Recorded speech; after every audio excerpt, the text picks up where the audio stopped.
Everyone, it's Mrs. Suderman, so get out your paper and pencil, get ready to take notes on these next 4 examples. We will be writing and solving systems of equations today. So number 1 of 4 examples, we've got the measures of 2 complementary angles differ by 10 degrees. Find the measure of each angle. The first thing I need to do is always define my variables. So I will say x is the measure of angle 1,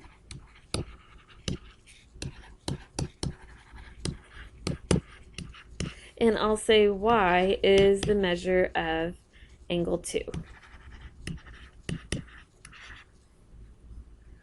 Since these angles are complementary, that means their sum of the measures should be equal to 90.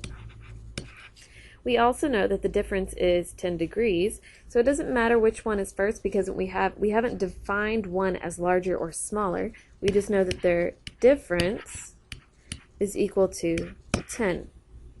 So you could either do substitution by solving for one variable and substituting in for the other equation, or you can see that this is a great problem to use elimination because the y and the negative y will cancel when you add them together.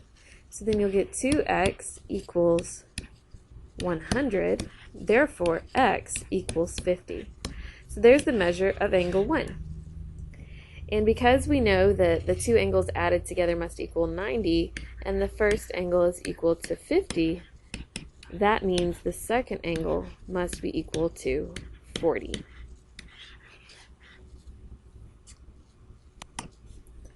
Now let's look at another example. A total of 920 adult and student tickets were sold for the school play. The number of student tickets sold was 16 less than twice the number of adult tickets sold. How many tickets of each kind were sold? Okay, so again, define your variables. So A is going to be the number of adult tickets,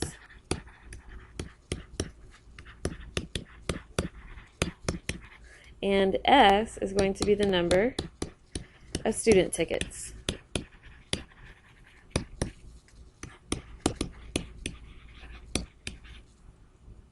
Together we know that there were 920 tickets sold. So A plus S equals 920. We also know that the number of student tickets sold was 16 less than twice the number of adult tickets sold. So because we know what S is equal to, we can use that to substitute it in for the S in the previous equation. So we'll get A plus 2A minus 16 equals 920. So A plus 2A is 3A, and then we have minus 16 equals 920. 3A equals 936. Therefore, the number of adult tickets sold was 312. And because we know that adult tickets plus student tickets was equal to 920, the number of student tickets sold was 608. Now let's look at example 3. Susie has only quarters and dimes in her coin bank. There are currently 26 coins in the coin bank. If she adds 7 quarters and removes 3 dimes, the total value of the coins will be $6.75. Find the number of quarters and dimes Susie originally had in the bank. So Q is the number of quarters, and D will be the number of dimes. So the number of quarters plus the number of dimes is equal to 26 coins. And also we know that the total is $6.75. So when we make these adjustments, so if we have 25 cents times the number of quarters we used to have, and we add 7 to that, and then we add to that the dimes, which are 10 cents each, and we removed 3 of those, that total is $6.75. If we want to, we can go ahead and get rid of these decimals by multiplying this whole line by 100. So then we'll get 25q plus 7 plus 10 d minus 3 equals 675. So you get 25q plus 175 plus 10d minus 30 equals 675. So 25q plus 10d, and then I'm going to combine my like terms here. And then we'll get 175 minus 30, so that's 145 equals 675. Move the page down a little bit. So if I subtract 145 from both sides, I'll get 25q plus 10d equals 530. Okay, so I've got my two equations. Here, I'll rewrite it down here. Q plus d equals 26. Okay, so I've got two equations with q and d. I've got q plus d equals 26 and 25q plus 10d equals 530. If I wanted to, I could substitute one of these variables. So using this first equation, I'm going to solve for q. So I'll get q equals 26 minus d.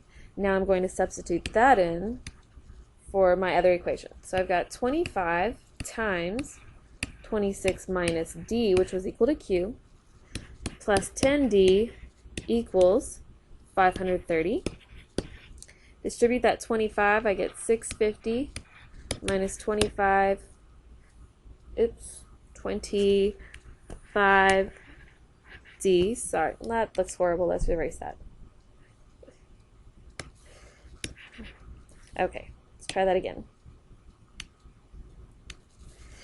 Minus 25d plus 10d equals 530. So if I subtract 530 from both sides to combine that with the 650, I'll get 120. And then if I have negative 25d plus 10d, that'd be negative 15d. So I'm going to move that to the other side so that way it becomes positive 15d. And then when I divide both sides by 15, I'll get d equals 8. So there's the number of dimes that that Susie originally had, and then we can plug that in over here to find out how many quarters we had. So quarters will equal 18. So we've got 18 quarters and 8 dimes. And finally we have example 4. Make sure you've got enough room for this example. It's going to be a little bit of writing. Okay, Mrs. Johnson spent $35.50 for 10 pounds of a nut mixture containing almonds, cashews, and peanuts. The price for almonds was $3.25 per pound, cashews were $4.50 per pound, and peanuts were $2.75 per pound. If she bought twice as many pounds of peanuts as almonds, how many pounds of each type of nut did she purchase?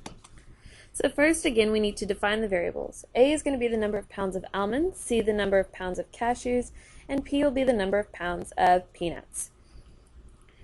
Okay, so altogether there are 10 pounds of this nut mixture. So therefore A plus C plus P equals 10. We also know that almonds are $3.25 per pound. So if we take that amount, multiply it by how many pounds we have, plus cashews are $4.50 per pound, multiply that by how many pounds of cashews we bought, and peanuts were $2.75 per pound, times the number of pounds of peanuts we bought. Mrs. Johnson spent $35.50.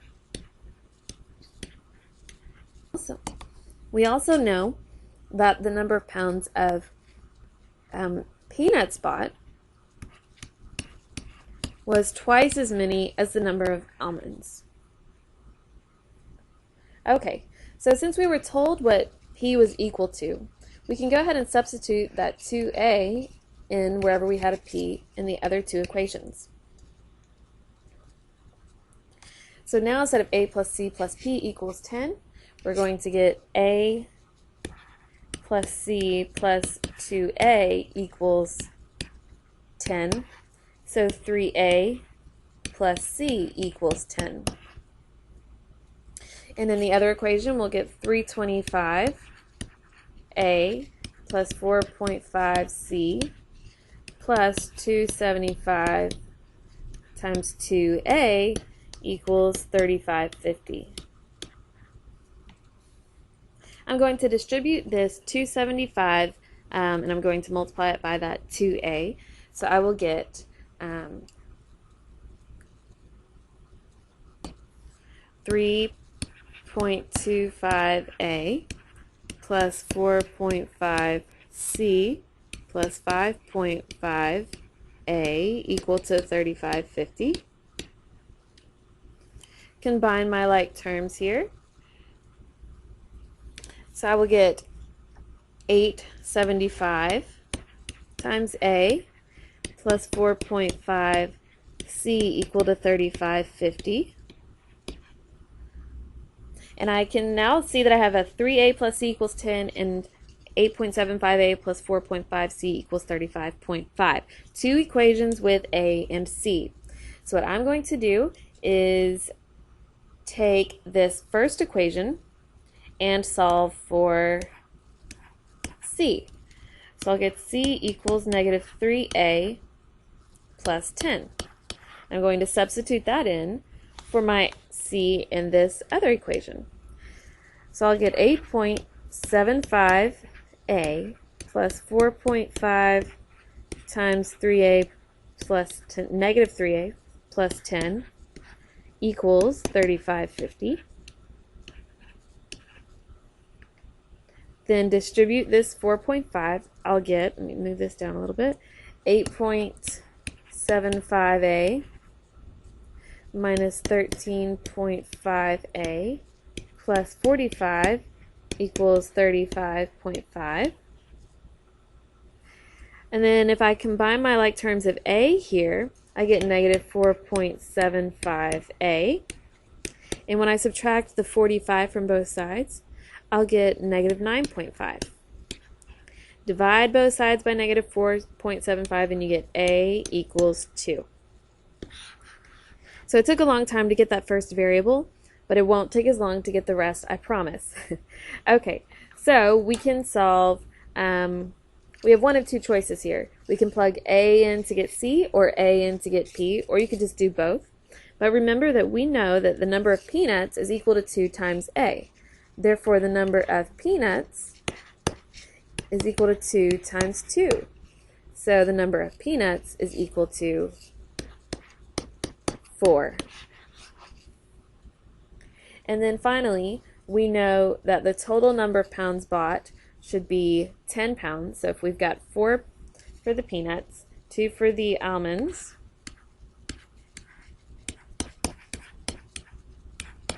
then the number of cashews bought must be 4. And again, I used the first equation, but you could have even plugged it in here to get the same answer. So that's it. Hope you took good notes. And that is writing and solving systems of equations.